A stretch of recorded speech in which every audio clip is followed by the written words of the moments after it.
우리 다 같이 회개 기도하심으로 예배를 시작하겠습니다.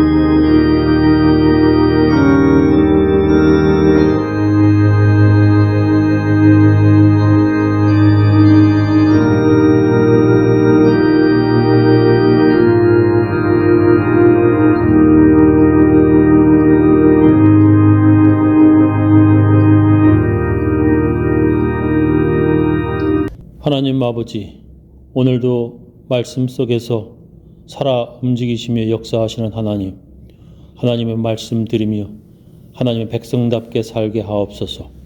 하나님의 말씀에 귀를 기울이며 살게 하옵소서. 예수님 이름으로 기도합니다.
우리 다 같이 주님께서 가르쳐 주신 기도문 함께 하겠습니다. 하늘에 계신 우리 아버지여, 이름이 거룩히 여김을 받으시오며 나라의 임하옵시며 뜻이 하늘에서 이룬 것 같이 땅에서도 이루어지이다. 오늘날 우리에게 일용할 양식을 주옵시고 우리가 우리에게 죄 지은 자를 사하여 준 것 같이 우리 죄를 사하여 주옵시고 우리를 시험에 들게 하지 마옵시고 다만 악에서 구하옵소서. 대개 나라와 권세와 영광이 아버지께 영원히 쌓옵나이다. 아멘. 우리 사도신경으로 우리의 신앙을 함께 고백하겠습니다. 전능하사 천지를 만드신 하나님 아버지를 내가 믿사오며 그 외아들 우리 주 예수 그리스도를 믿사오니 이는 성령으로 잉태하사 동정녀 마리에게 나시고 본디오 빌라도에게 고난을 받으사 십자가에 못 박혀 죽으시고 장사한 지 사흘 만에 죽은 자 가운데서 다시 살아나시며 하늘에 오르사 전능하신 하나님 우편에 앉아 계시다가 저리로서 산 자와 죽은 자를 심판하러 오시리라. 성령을 믿사오며 거룩한 공예와 성도와 서로 교통하는 것과 죄를 사하여 주시는 것과 몸이 다시 사는 것과 영원히 사는 것을 믿사옵나이다. 오늘 우리들에게 주시는 하나님의 귀한 말씀은 히브리서 11장 1절부터 6절 말씀 되겠습니다. 믿음은 바라는 것들의 실상이요 보지 못하는 것들의 증거니 선진들이 이로써 증거를 얻었느니라.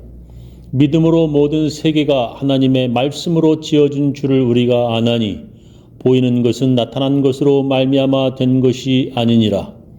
믿음으로 아벨은 가인보다 더 나은 제사를 하나님께 드림으로 의로운 자라 하시는 증거를 얻었으니 하나님이 그 예물에 대하여 증언하심이라. 그가 죽었으나 그 믿음으로써 지금도 말하느니라. 믿음으로 에녹은 죽음을 보지 않고 옮겨졌으니 하나님이 그를 옮기심으로 다시 보이지 아니하였느니라. 그는 옮겨지기 전에 하나님을 기쁘시게 하는 자라 하는 증거를 받았느니라. 믿음이 없이는 하나님을 기쁘시게 하지 못하나니 하나님께 나아가는 자는 반드시 그가 계신 것과 또한 그가 자기를 찾는 자들에게 상 주시는 이심을 믿어야 할지니라.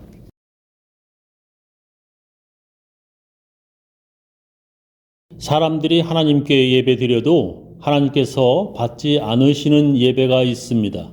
하나님께서 아벨의 예배는 받으셨지만 가인의 예배는 받지 않으셨습니다. 왜 하나님께서 가인의 예배는 받지 않으셨을까요? 그 이유를 오늘 성경 본문은 이렇게 말씀하십니다. 믿음으로 아벨은 가인보다 더 나은 제사를 하나님께 드림으로 의로운 자라 하시는 증거를 얻었으니 라고 말씀하십니다.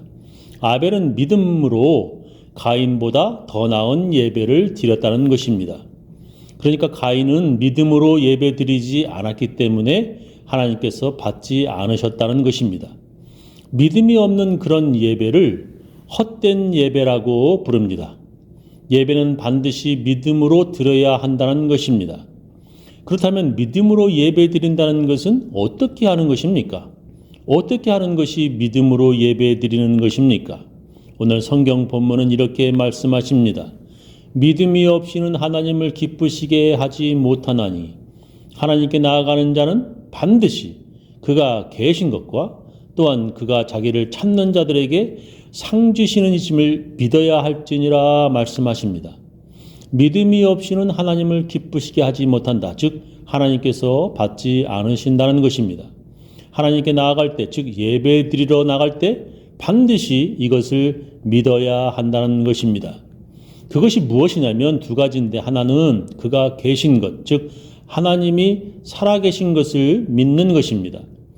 다른 하나는 그가 자기를 찾는 자들에게, 예배 드리는 자들에게 상 주신다는 것을 믿어야 한다는 것입니다. 하나님이 살아계신 것을 믿고 또한 하나님께 예배 드리면 하나님께서 상 주신다는 것을 믿어야 한다는 것입니다.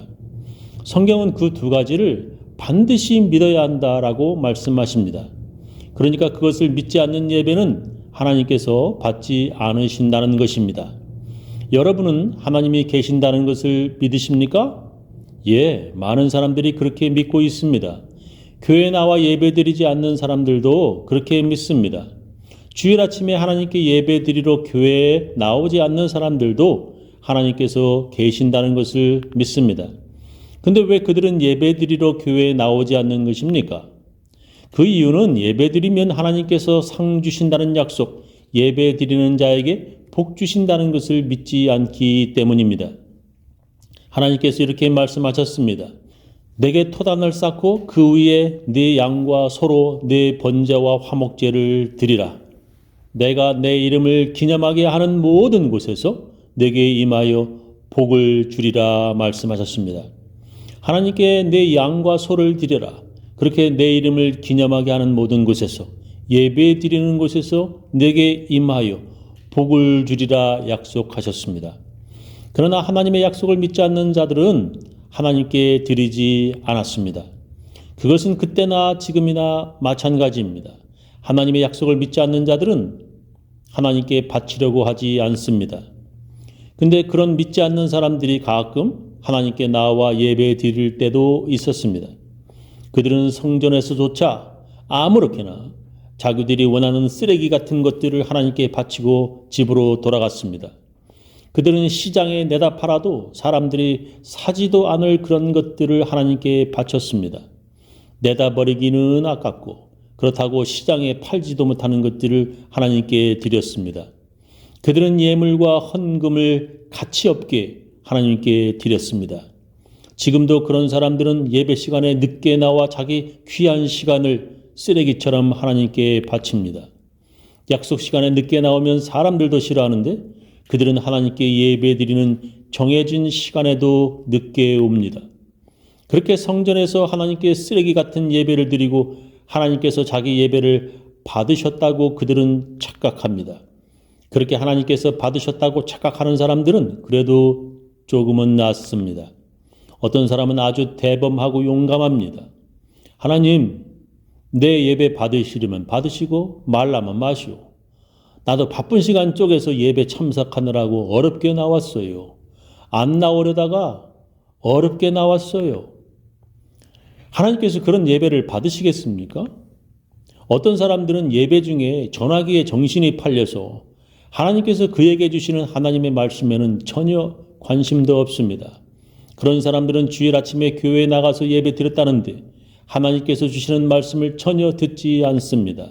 그런 사람들의 예배는 하나님께서 받지 않으시는 헛된 예배가 되는 것입니다. 그런 사람들은 하나님께 드리는 헌금도 아까워서 드리려고도 하지 않지만 드린다고 해도 그렇게 별 부담 없이 별 가치 없는 헌금을 드리는 것입니다. 그들이 그렇게 하는 이유는 하나님께 드리면 하나님께서 상 주신다는 믿음이 전혀 없기 때문입니다. 내가 지금까지 살아온 것이 내 힘으로 살아왔지 하나님의 도움으로 살았나? 내가 열심히 일해 돈 벌어 살았지 하나님께서 내게 돈 주셔서 살았나? 하는 사람들입니다. 그런 믿음 없는 사람들은 아무리 예배 드려도 하나님께서 복 주시지 않습니다. 믿음이 없이는 하나님을 기쁘시게 못합니다.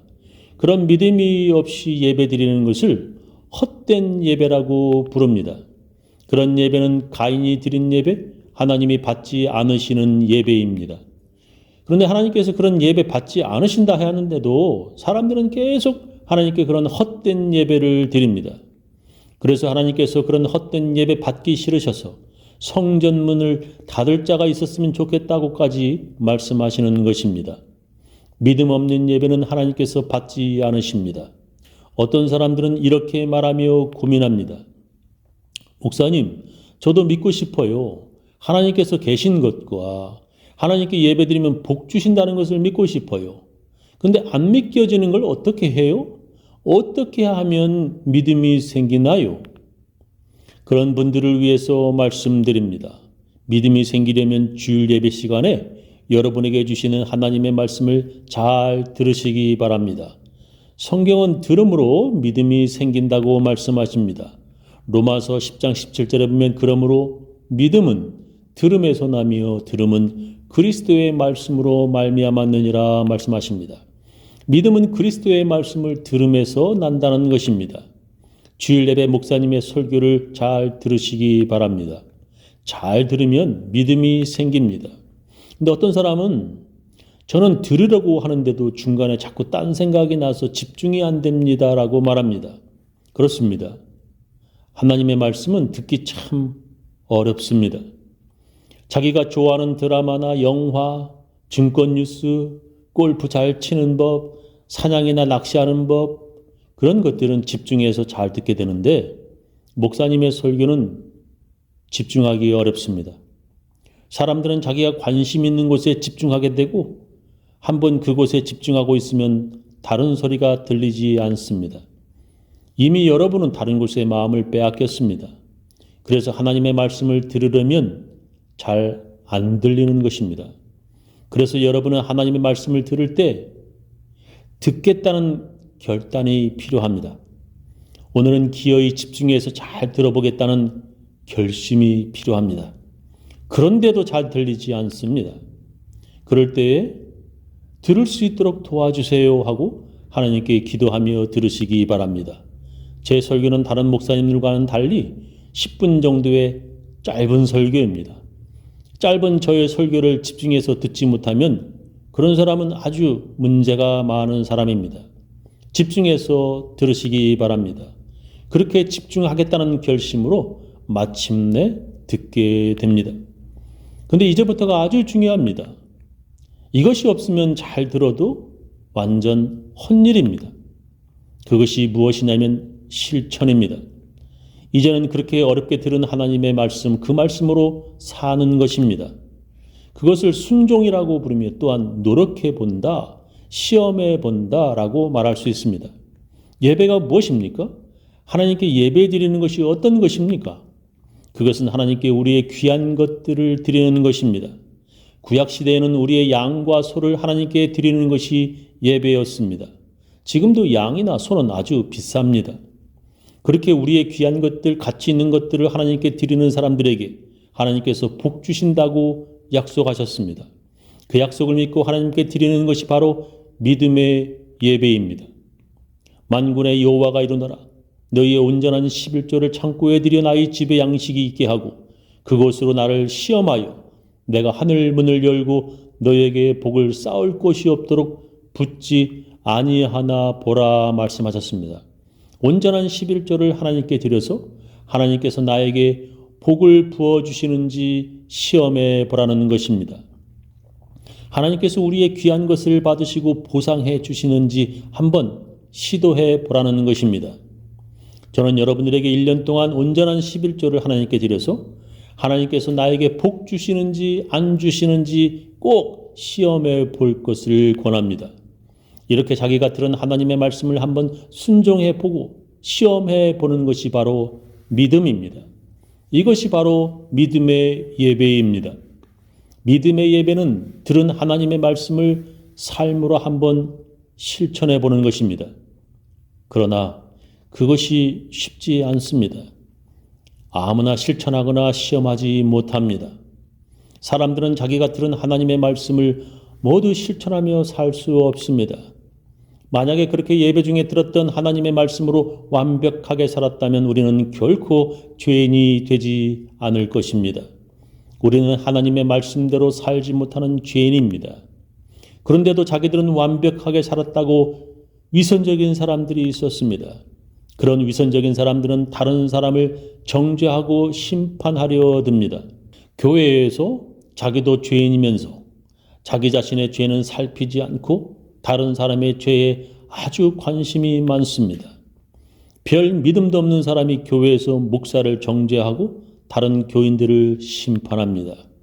그런 사람들을 예수님은 아주 미워하셨습니다. 성전에서 두 사람이 기도하는데 한 사람은 그렇게 다른 사람을 정죄하는 바리새인이었습니다. 다른 사람은 자기가 더러운 죄인이라고 고백한 세리였습니다. 예수님은 자기가 그런 더러운 죄인이라는 것을 깨달은 사람들을 위해 구원하러 오셨습니다. 이것을 우리는 회개라고 부릅니다. 회개하며 또다시 믿음으로 살려고 일어서는 사람들, 그런 사람들이 믿음의 사람들입니다. 그렇게 오늘 들었던 하나님의 말씀에 순종하려고 노력하고 시도해보고 그런데 그렇게 완벽하게 되지 않는 것 때문에 또 회개하는 것입니다. 바로 그런 예배가 믿음의 예배입니다. 저는 우리 교인들 모두 믿음으로 예배드리며 살아가는 사람들 다 되시기를 예수님의 이름으로 축원합니다. 우리 다 같이 찬양으로 하나님께 헌금을 드리도록 하겠습니다.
지금은 주 예수 그리스도의 놀라운 은혜와 하나님의 크고 크신 사랑과 성령님의 감화 감동하심이 하나님의 말씀을 들으려고 하고 또 그 들은 말씀을 가지고 살아보려고 해도 여전히 죄인임을 깨달아 하나님 앞에 회개하며 사는 모든 사람들, 그 가정, 그 자녀, 그 사업체 위에 지금부터 영원히 함께하시기를 간절히 축원하옵나이다.